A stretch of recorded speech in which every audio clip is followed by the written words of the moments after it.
తీర్థయాత్రల channel ప్రేక్షకులకు నమస్కారం. హిందువులకు అత్యంత ఇష్టమైన మాసం ఈ శ్రావణ మాసం.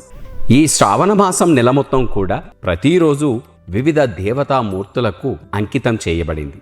శ్రావణ మాసం ఆగస్టు మాసంలో వచ్చినందున 11వ తేదీన భానుసప్తమి అనగా ఈరోజు సూర్యుడి ఆరాధన ఎంతో శుభదాయకం. హిందూ మత విశ్వాసాల ప్రకారం సూర్య భగవానుడికి ఆర్జ్యం సమర్పించడం వల్ల ఎన్నో ప్రయోజనాలు కలుగుతాయి. సమస్త జీవకోటికి వెలుగునిచ్చే సూర్యుణ్ణి ఆరాధనకు ఎంతో ప్రాముఖ్యత ఉంది. హిందూ పురాణాల ప్రకారం సూర్యుడిని ప్రత్యక్ష దైవంగా భావిస్తారు. ప్రతిరోజు ఉదయాన్నే సూర్యుడికి ఆర్జ్యం ఇవ్వడం వల్ల ప్రతి ఒక్కరి దినచర్య ప్రారంభమవుతుంది. అంతేకాకుండా అన్ని రకాల ఇబ్బంది నుండి బయటపడతారు. ఆరోగ్యపరంగా ఎదురయ్యే సమస్యల నుంచి ఉపశమనం లభిస్తుంది. ఇది వారి నమ్మకం కూడా. అంతేకాదు, సూర్యదేవుడికి ఆదివారం వేళ ఆర్జ్యం సమర్పించడం వల్ల లక్ష్మీదేవి అనుగ్రహం మెండుగా లభిస్తుంది. దానితో మీకు లక్ష్మీ కటాక్షం సంబంధిత సమస్యలనేవే ఉండవు. ఇది ఇలా ఉండగా ప్రతిరోజు సూర్యదేవుడిని పూజించడం, ఆర్జ్యం చేయడం, మంత్రాలు పఠించడం చాలా పవిత్రమైనదిగా పరిగణిస్తారు. ప్రతిరోజు ఆ సూర్య భగవానుడికి ఆర్జ్యం సమర్పించేవారు బ్రహ్మ ముహూర్తంలో నిద్ర లేవాలి. స్నానం చేసిన తర్వాత ఉతికిన బట్టలను ధరించాలి. తెల్లవారుజామున సూర్యోదయానికి ముందు తూర్పు దిక్కున ఎర్రని సూర్యుని కిరణాలు కనిపించిన వెంటనే రాగి పాత్రను 2 చేతులతో పట్టుకొని సూర్యుని దిశ లేదా సూర్యుడు ఉదయించే దిశకు అభిముఖంగా నిలబడాలి.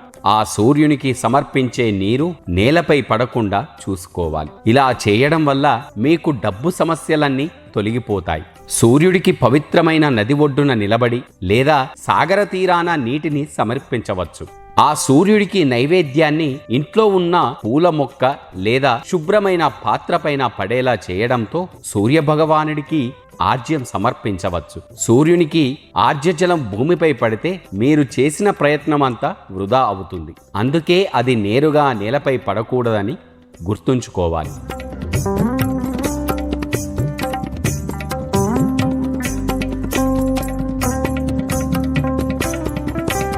సూర్యదేవునికి నీటిని ఆర్జ్యంగా సమర్పించిన తర్వాత 3 సార్లు ప్రదక్షిణలు చేసి సూర్యమంత్రాలను జపించాలి. ఆ సూర్యదేవుడికి ఆర్జ్యం సమర్పించేటప్పుడు ఓం ఏహి సూర్య సహస్రాంశాం తేజోరాశే జగత్పతే అనే మంత్రాన్ని 11 సార్లు జపించాలి. దీంతో పాటు ఈ మంత్రాన్ని కూడా పఠించాలి. ఓం హ్రీం హ్రీం సూర్యాయ సహస్ర కిరణాయ మనోవాంఛిత ఫలం దేహి దేహి స్వాహ అని పఠించి సూర్య ఆర్జ్యం తర్వాత అరచేతిలో నీటిని తీసుకొని మీ చుట్టూ చల్లుకోండి. అదే స్థలంలో 3 పరిక్రమాలు చేసిన తర్వాత ఆ స్థానంలో కూర్చొని నమస్కరించాలి. ఇలా ఆ సూర్య భగవానుడిని ఆరాధించడం వల్ల మీ జీవితంలో కీర్తి, శ్రేయస్సు, విజయాలు మెండుగా లభిస్తాయి. హిందూ శాస్త్రాల ప్రకారం సూర్యుని ఆరాధన ప్రతిరోజు లేదా ప్రతి ఆదివారం పూర్ణ హృదయంతో చేస్తే అది చాలా పవిత్రంగా, ప్రయోజనకరంగా పరిగణించబడుతుంది. ఈ రోజున సూర్య భగవానుడిని పూజించాలి. రాగి పాత్రలో నీటిని నింపి ఎర్రచందనం, కుంకుమ, అక్షింతలు, ఎర్ర పువ్వు, బెల్లం వేసి సూర్యునికి ఆర్జ్యం వేస్తే ఆ సూర్యదేవుని అనుని విశేష అనుగ్రహం లభించడంతో పాటు ఆత్మవిశ్వాసం కూడా పెరుగుతుంది. ఎవరైతే ఈ భానుసప్తమి రోజు ఆ సూర్య భగవానుడిని ఆరాధిస్తారో వారి కోరికలన్నీ నెరవేరుతాయి.